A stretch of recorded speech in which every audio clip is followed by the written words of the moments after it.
All right, so for part B, we want to prove that we still have the condition from above that H is a subset of Sn. Now we're assuming that in addition to that, the order of H is odd. And we want to show that if that's the case, then H has to be a subset of A to the N, which is the even permutations on H. So what that's trying to say is that every element of H must be an even permutation if the order of H is odd. So we're going to do this by contradiction. So assuming that the order of H is odd, we know that H contains at least one element of odd order.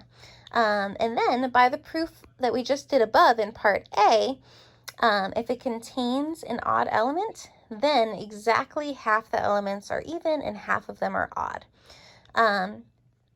So the order of H is going to be equal to, remember the order of H is just the number of elements in H. So the number of elements in H is going to be equal to the number of even permutations plus the number of odd permutations. But since the number of even permutations is the same as the number of odd permutations, we can write that as 2 times the number of even permutations, which is even. That's going to be an even number. So that contradicts the order of H is odd. So it must be the case that H is a subset of A to the N, or H contains only even elements.